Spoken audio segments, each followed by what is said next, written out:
ایک سوال میں آ رہا تھا تو ہمارے بزرگ نے کیا کہ گھر کے اندر عورتیں نماز پڑھ کر مصلی کو فولڈ کرتی ہیں، اکثر ہے نا نماز پڑھتے تو کھلا ہوتا بند کرتے ہیں، اس کے اندر تو کوئی حرج نہیں ہے، کوئی قباحت نہیں ہے۔ اگر وہ کھلا رہے گا تو شاید گندگی وغیرہ ہو جائے یا مصلی گندا ہو جائے، مٹی وغیرہ لگ جائے، اور پھر وہ ادباً منع ہے۔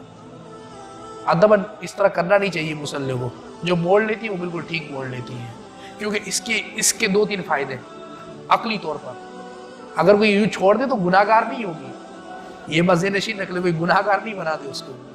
یہ ہے کہ اس کو ثواب ملے گا، ثواب اگر اس کی نیت اچھی ہوگی تو کیا کہ اس پر مٹی نہ لگے، دھول مٹی نہ لگے، کوئی بچہ وغیرہ اس پر سے نہ گزرے، ایسا نہیں ہے۔ اب میں وہ بات بتا رہا ہوں، لوگ کہتے ہیں کہ بھئی قرآن کھلا ہو نا، ادھر دیکھ کے پڑھ، ادھر نہیں دیکھ، شیطان پڑھے گا۔ ابھی کم وقت شیطان کا بھی قرآن پڑھے گا؟ بولا مصلی بولا پھر شیطان نماز پڑھے گا؟ اگر ایسے نہیں ہے، یہ بالکل کہنے کی باتیں ہیں، اس کا کوئی تعلق نہیں، شرع میں کوئی حقیقت نہیں ہے اس کی۔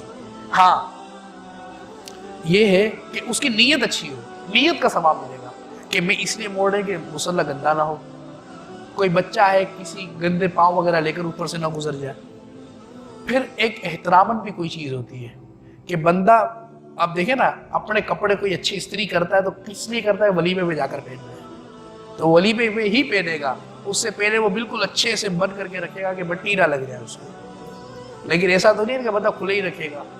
تو جس طرح عبادت کی بھی چیزیں ہیں، ان کی بھی حفاظت کرنی چاہیے اور ان کو بھی اچھے اور اعلیٰ طریقے سے رکھا جائے۔ یہ یاد رکھیں، بندہ ترقی اسی سے کرتا ہے کہ 3 چیزیں نا، طالب علم میں ہو تو وہ ترقی کرتا ہے، جس کتاب سے پڑھے اس سے محبت کرے، جس استاد سے پڑھے اس سے محبت کرے، جس جگہ پر اس جگہ سے محبت کرے، تو وہ علم کی روح کو بھی پائے گا۔